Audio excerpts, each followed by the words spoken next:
Bonjour les élèves, voici la fiche « Comment la voix produit-elle du son ?» Donc ça commence par un schéma où on voit donc tout le haut du corps humain avec les organes qui vont participer à la production du son de la voix. Donc on commence à regarder à droite parce qu'il y a trois fonctions. Il y a d'abord le souffle. Et là, je vous propose de surligner dans trois couleurs différentes. Le souffle qui n'est pas la partie inférieure. Les cordes vocales ensuite. C'est une autre fonction.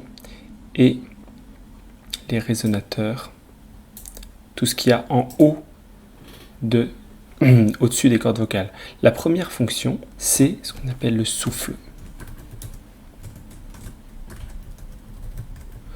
Puisque pour produire un son, on a besoin de faire vibrer quelque chose, et pour faire vibrer les cordes vocales, on a besoin du souffle. Donc la première fonction est composée de plusieurs organes, le diaphragme, les abdominaux, les poumons et la trachée.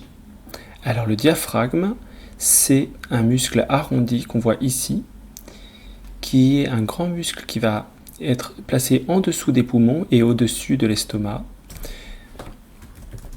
Diaphragme. C'est le muscle qui nous sert à respirer. Donc il nous sert essentiellement à inspirer, mais aussi à expirer. Avec ce diaphragme vont participer ce qu'il y a juste en dessous, les abdominaux. Les muscles abdominaux qui sont nombreux et qu'on va utiliser spécialement dans le chant parce que pour expirer et mettre une certaine pression sur les cordes vocales, on va pouvoir utiliser les abdominaux.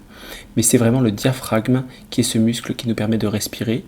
Et dès la naissance, c'est un muscle qui travaille sans qu'on y réfléchisse, sans qu'on y pense, puisqu'il nous permet de respirer de manière autonome.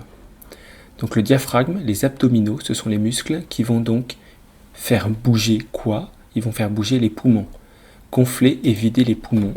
Les poumons, ce sont des poches d'air qui nous permettent de respirer et de vivre ainsi. Donc l'air entre quand on inspire et sort quand on expire. Et enfin, il y a un conduit, un tuyau pour acheminer l'air des poumons qu'on appelle la trachée. D'accord ? Il ne faut pas confondre avec l'œsophage qui est juste à côté. La trachée, c'est là où passe l'air qui sort des poumons et l'œsophage, c'est le conduit qui amène nos aliments directement dans l'estomac. Donc ce sont deux tuyaux en quelque sorte parallèles à l'intérieur de notre corps. Voilà, on a fini pour la première fonction, le souffle. Donc les abdominaux et le diaphragme, ce sont les muscles qui vont faire gonfler et vider les poumons, qui vont donc remplir et vider l'air par la trachée.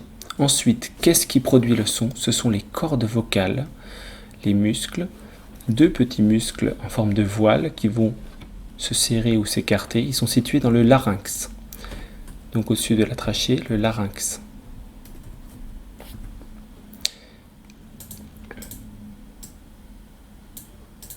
Ici, en dessous de la gorge et au-dessus de la trachée, au niveau du cou en fait, à l'intérieur du cou, eh bien, la fonction qui est plus technique et de production du son s'appelle la phonation.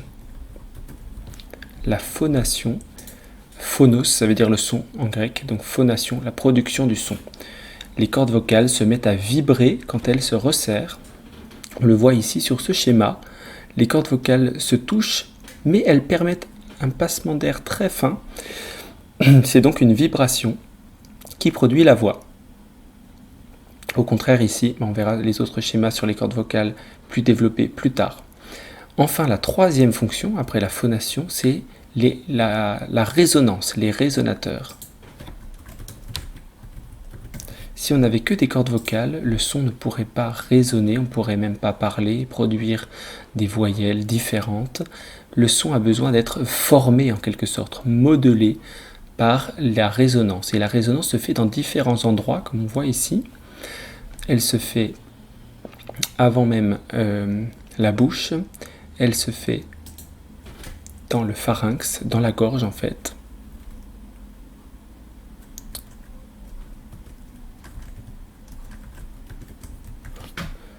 le pharynx qui est au-dessus du larynx, ne pas confondre les deux, c'est la gorge en quelque sorte. Ensuite, dans la bouche, le son résonne dans la bouche, c'est comme ça qu'on produit des voyelles différentes en déplaçant la langue essentiellement, et le voile du palais. Voilà le voile du palais et le palais. Le palais, donc c'est le haut de la cavité buccale, et le voile du palais se situe, c'est l'extrémité du palais qui est en arrière et qui en fait est mobile. Le voile du palais peut se déplacer. Et c'est ce qui permet, quand on le ferme, de bloquer la respiration. Ça permet de laisser passer ou non l'air dans les cavités nasales et donc le nez. Donc au-dessus de la bouche, vous avez les fosses nasales. Ce sont des petites cavités, des petits creux. Voilà, et donc c'est le nez. Le nez devant, mais derrière le nez, voilà, il y a ces cavités qui font justement résonner notre voix, et ce sont différents résonateurs que vont travailler les chanteurs professionnels pour faire résonner leur voix davantage. Les chanteurs, je parle des chanteurs par exemple de voix lyrique qui chantent l'opéra ou ce genre de choses, qui ont besoin de faire résonner leur voix, on va travailler ça pour que la voix soit plus puissante par exemple. Je mets entre parenthèses en dessous du pharynx la gorge. Voilà. Donc ça, c'est une fonction qui est très importante, souvent on n'y pense pas, la résonance. Il y a le souffle, bien sûr, la phonation pour produire le son avec les cordes vocales, et la résonance avec tous ces organes, depuis la gorge jusqu'aux fosses nasales, en passant par la bouche, et donc le palais est très important, la langue aussi bien sûr, pour former les sons, qui permettent donc de faire résonner le son de manière différente dans la voix. Voilà, je vous demande donc de bien connaître ce schéma. Et enfin, là j'ai une seule couleur pour surligner les trois fonctions. Vous pouvez surligner ici dans le schéma les organes qui participent au souffle d'une couleur, les cordes vocales qui sont dans la trachée, je vais rajouter quand même entre parenthèses, pas dans la trachée, pardon, dans le larynx. Les cordes vocales sont ici dans le larynx pour la phonation, et les organes qui participent à la résonance, le pharynx, c'est-à-dire la gorge, la bouche et les fosses nasales. Voilà, je vous demande donc de bien apprendre cela parce qu'on va utiliser et continuer à travailler notre voix en essayant de faire attention en fait à ces trois fonctions et à les travailler en détail. Voilà, à bientôt.